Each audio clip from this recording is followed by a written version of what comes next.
everyone, it's Nido. It's been a hot minute. Sorry about that. I'm doing my best, okay? Don't yell at me. So I thought I'd get in VR and talk about last weekend, because for those of you that don't know, Furality happened last weekend, and almost 2 years ago now, I made a video about Furality Legends and how it was pretty disappointing. Definitely wasn't the case with Furality Aqua after that, which is really funny. I recorded a ton of footage, like a lot of footage for Furality Aqua, and I wound up not doing anything with it. Like hundreds of gigs worth of footage, and I still have it just in case on a rainy day I feel like compiling a highlight of all the good stuff. But I did scuff quite a bit of the recording, so I don't know what I could possibly do to make that work. So there's that. Aqua was on par, if not better, than Luma, which, if you watch that Furality Legends video, was one of the most important and special weekends of my entire life. It was a turning point for me, Luma, where I went from being this person that was pretty new to the furry community overall, and didn't really have a ton of friends, only like connections, I guess. And I made those connections into friendships, many of which still are a thing to this day. It was also, beautifully presented. The world just looked amazing. The atmosphere was out of this world and wasn't something you could really get from your convention. So when Furality Legends was disappointing, I took that as a sign of things to come for some reason, and made a video complaining about it. In retrospect, a lot of those complaints were incredibly minor, and Legends was fine. Yes, I still hold the opinion that it was disappointing, but I do appreciate that Hayu, for those of you that don't know, is like the creative lead for the world of Furality, actually commented on the video and responded to a lot of my criticisms very well, and I really appreciated that. So now we have Furality Aqua that happened after that. Furality Aqua was also very special, but mostly because it was a very bright spot in a pretty terrible year for me. I had a lot of fun, I had a great time, and there wasn't really a ton to talk about. It wasn't really life-changing in the way Luma was, but I can't hold that against Aqua, nor can I contribute as much of the life-changingness of Aqua to the event itself. It was more so just kind of a landmark for myself. I was gonna make a video about Luma Festival, which was a few months ago, which was even more disappointing than Legends.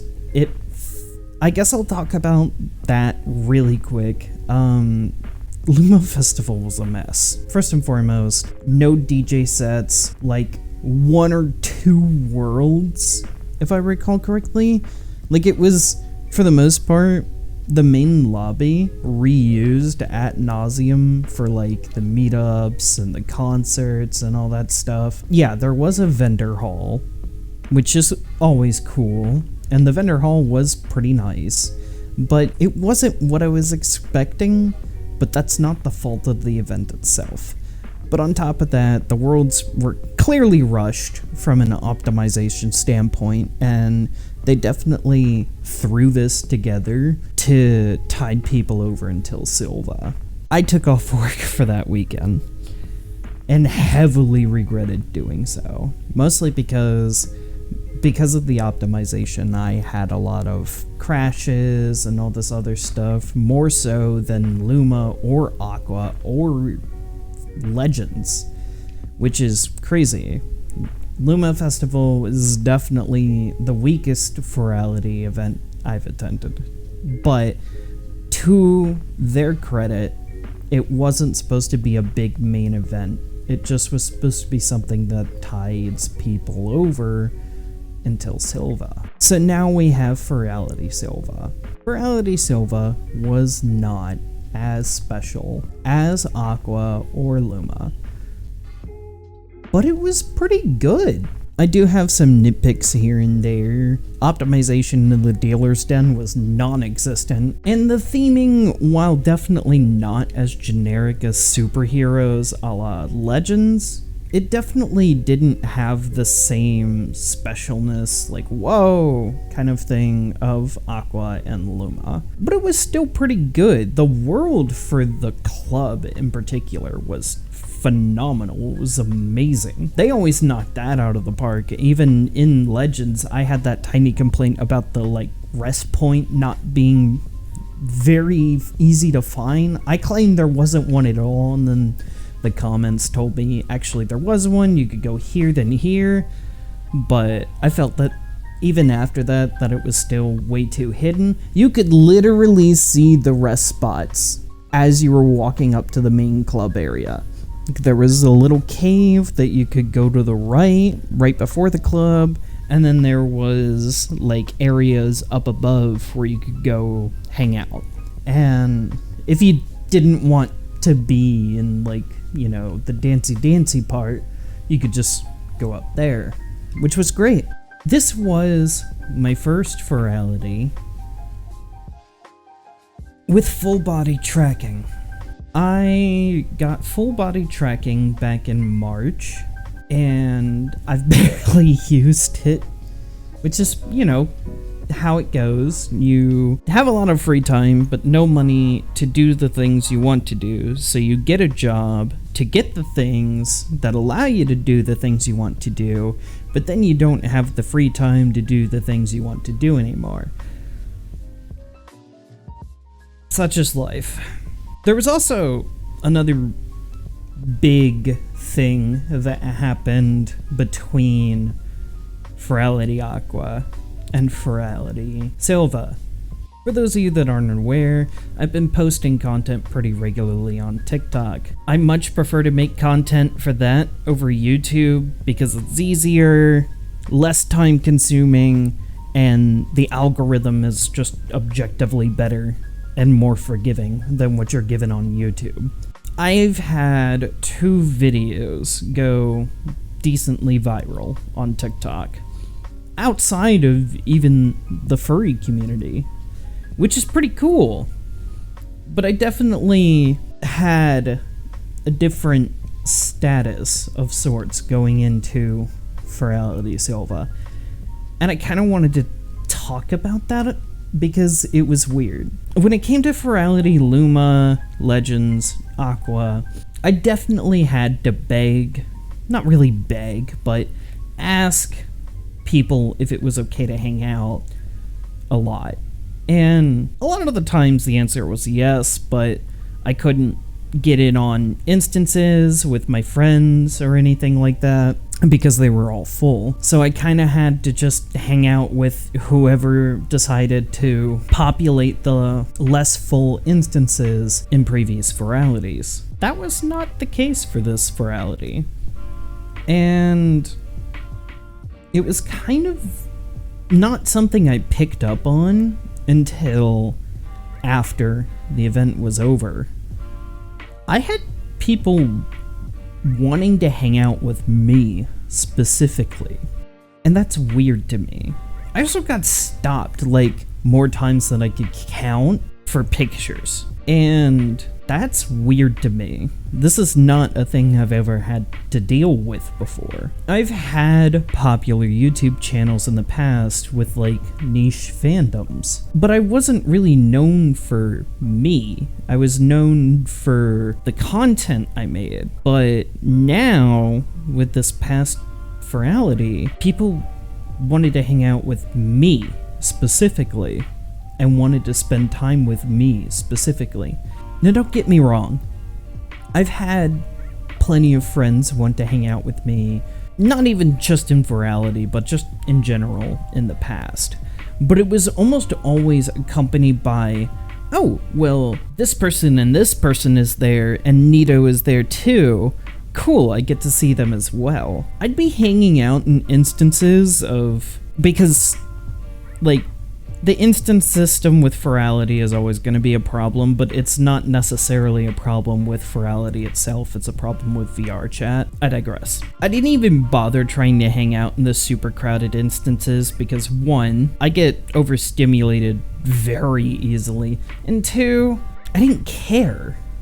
I had been burned multiple times in the past with trying to hang out with people and just not getting there. But this time, people were coming to me. And that's kind of weird. Now, I'm not saying that, like, people, you know, their whole perspective of me changed or anything because I got mildly popular on TikTok. It's more so that I guess I've been around long enough that people, they know who I am, and they've established that they like being around me, which is not something I ever saw myself becoming. But here we are. Sylva, objectively, is not as good a time as Aqua or Luma was.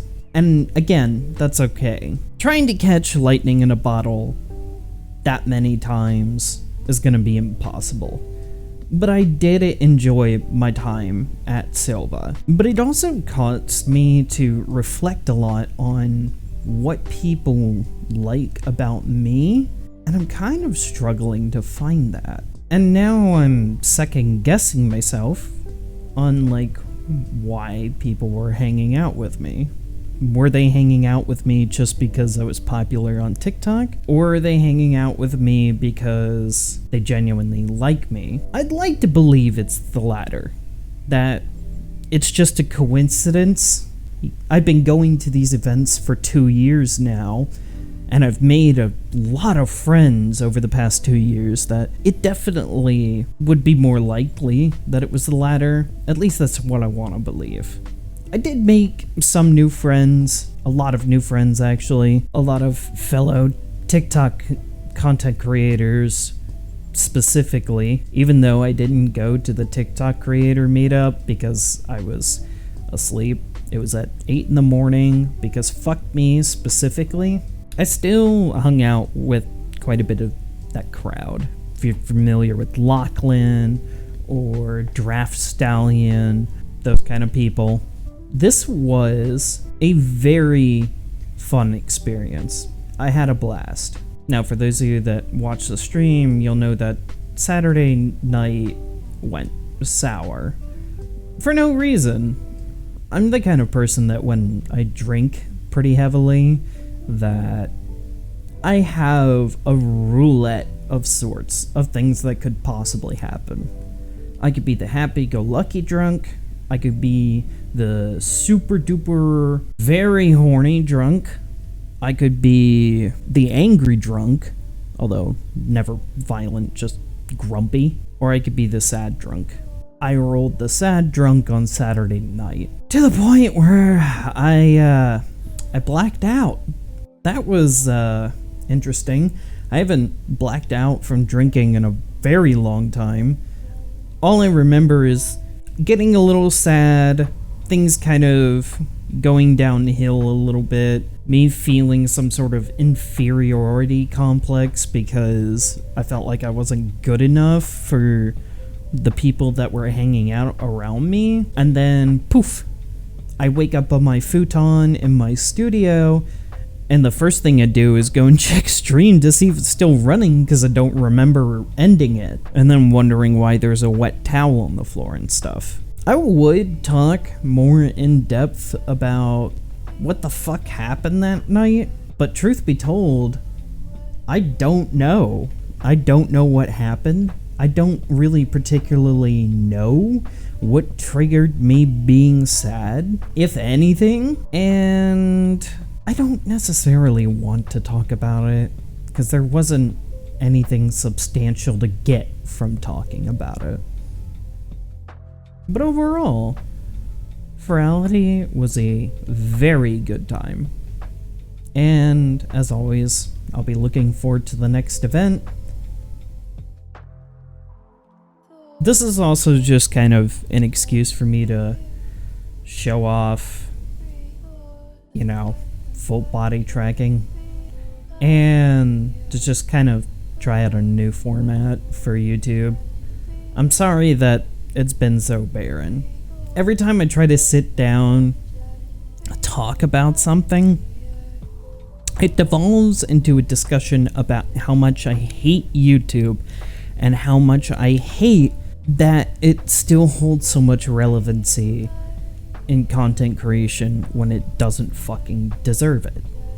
And I'm gonna leave that discussion at that, because if I start, I won't stop. To the people that have stuck around and watched my coverage of Furality, thank you.